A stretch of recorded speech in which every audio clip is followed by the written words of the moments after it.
Bonjour à tous. Dans cette vidéo, je vais vous présenter les bases de la prononciation du français parlé. Cette vidéo est aussi disponible en anglais et en espagnol. Les liens sont sous la vidéo. Cette vidéo, c'est la partie numéro 1 parce qu'il y aura d'autres vidéos pour vous présenter d'autres aspects de la prononciation du français parlé et avec aussi des exercices pour pratiquer l'écoute et la prononciation. Dans cette vidéo, je vais utiliser un document que vous pouvez télécharger. Il est disponible sur mon site lacedi.net. Le lien est aussi sous la vidéo. Alors on commence. Il y a donc des différences de prononciation entre lire le français et parler en français. Alors quand on lit à voix haute, eh bien on prononce tous les mots, on prononce tous les sons français tels qu'ils sont écrits quand on lit à voix haute.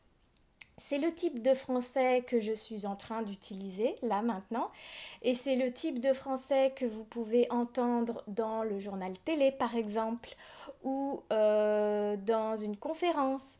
Donc c'est une prononciation assez formelle parce que dans ces situations, les personnes ont tendance à parler comme si elles lisaient, donc elles parlent comme elles lisent. Mais dans la vie quotidienne, eh bien, quand on parle spontanément, c'est très différent. On ne parle pas comme ça. On prononce différemment. En fait, on a tendance à enlever des sons. Il y a des sons qu'on a tendance à ne pas prononcer. On ne prononce pas tous les sons pour aller plus vite, pour arriver plus vite à la fin de nos phrases. Peut-être d'ailleurs que vous trouvez que les Français parlent plus vite que vous ne pensiez au départ, ou peut-être que vous trouvez que quand les Français parlent, ça sonne différemment. Eh bien, c'est probablement parce que quand on parle spontanément, on a tendance à enlever et à modifier des sons. Donc cette vidéo et les suivantes vont parler de ces phénomènes de prononciation du français parlé. Et cette vidéo précisément, dans cette vidéo, je vais vous présenter ce qui se passe quand on parle spontanément avec les mots ne, je, tu et il y a. Vous êtes prêts?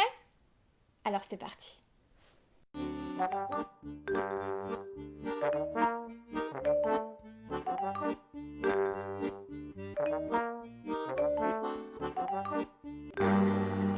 On va commencer avec le ne en français parlé. Alors, je vous rappelle que le ne s'utilise donc pour la négation, ne, pas. Hein, il y a deux parties, le ne et le pas, ou ne, jamais, ou autre chose. Il y a d'autres négations en français, c'est possible. Je vous rappelle aussi que on écrit N apostrophe quand le mot juste après commence par une voyelle. Ici c'est E, A-I, E, donc on va mettre N apostrophe et ici on a le pas.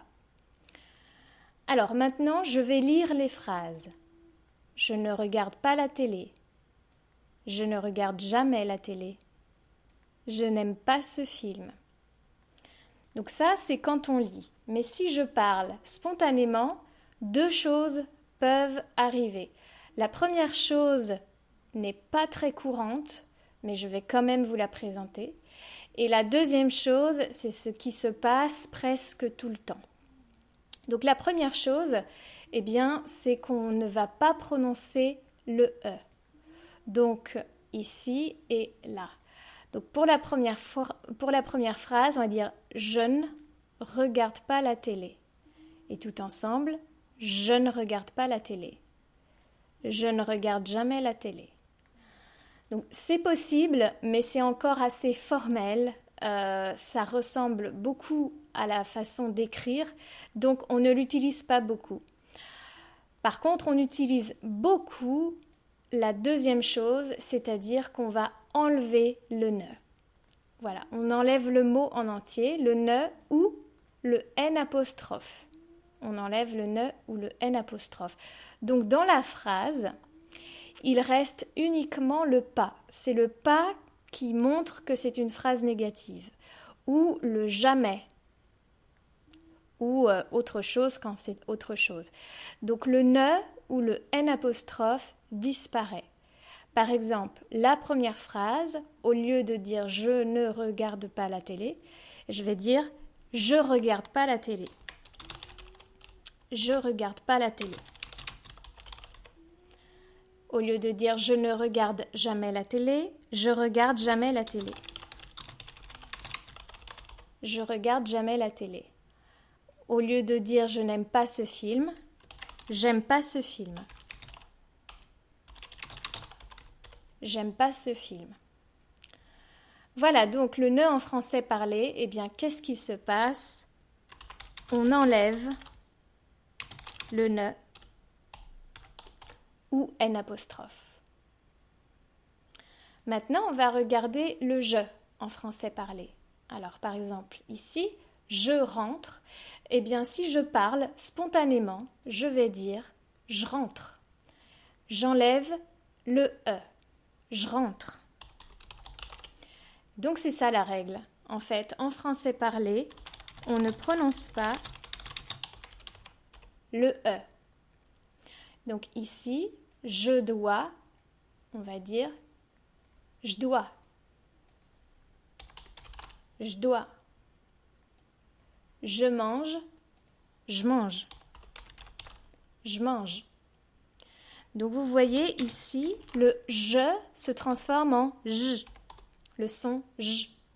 Mais il y a deux cas particuliers. Alors je vais vous les présenter. Donc le premier, c'est quand on a je et après on a le son p, que, f ou te.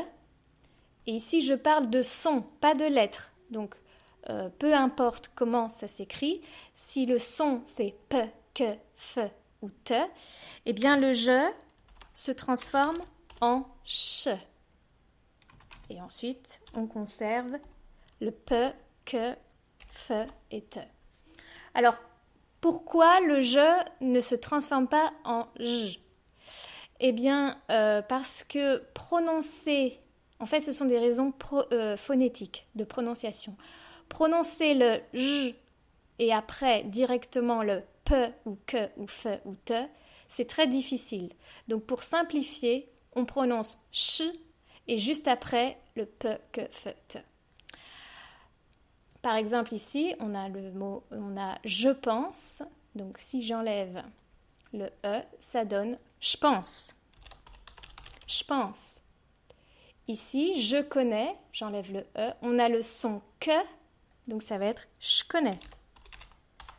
Je connais. Et l'autre cas particulier, c'est quand on a je et ensuite on a le son s ou ch.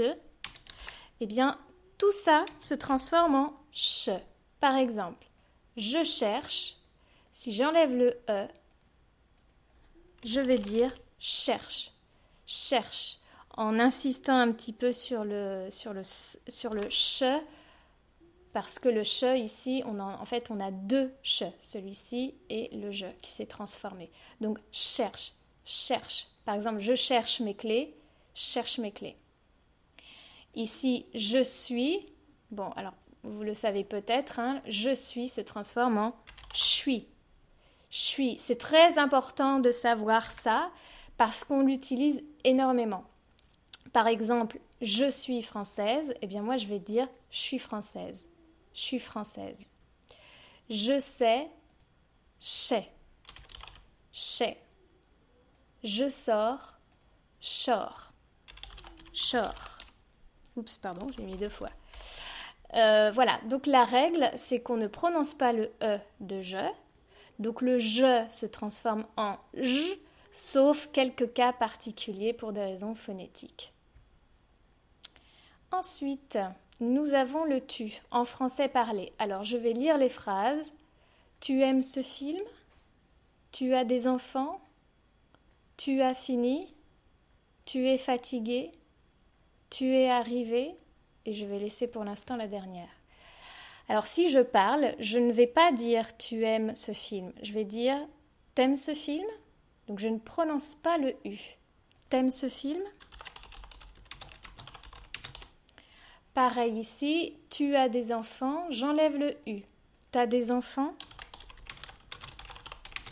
T'as des enfants? Ici, tu as fini, ça devient t'as fini? T'as fini? Tu es fatigué, ça devient t'es fatigué? T'es fatigué? Et tu es arrivé, ça devient t'es arrivé? T'es arrivé? Alors ce phénomène, la possibilité d'enlever le U pour aller plus vite, c'est possible uniquement si le mot après commence par une voyelle, par un son vocalique. Donc ici on a le son est de M, donc on peut enlever le U. Tu aimes devient t'aimes. Ici on a le son A, ici aussi. Ici on a le son est. Et ici, on a le son est aussi. Donc, vous avez vu ici, tu viens.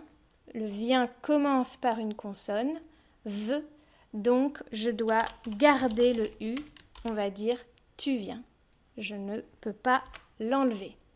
Donc, la règle, c'est la suivante. Si on a tu plus une voyelle, eh bien, on peut enlever le on peut enlever le U. On ne prononce pas le U. Et donc, ça devient t. Donc, tu aimes ce film, t'aimes ce film. Et ça, on utilise beaucoup ce phénomène quand on parle en France. Et je termine avec il y a. Donc, les deux phrases. Il y a combien de chaises? Il y a beaucoup de voitures. Donc, quand on parle, eh bien, on peut dire, bien sûr, on peut dire il y a. Mais moi, par exemple, je vais dire « Il y a combien de chaises ?» Donc, j'ai enlevé le « il ». Il y a combien de chaises? Il y a combien de chaises? Ici aussi. Il y a beaucoup de voitures. Il y a beaucoup de voitures. Donc, quand on parle en français parlé, « il y a » devient « y a ». Y a. Donc, vous voyez, c'est beaucoup plus court. Et voilà. J'espère que ces explications vous ont aidé.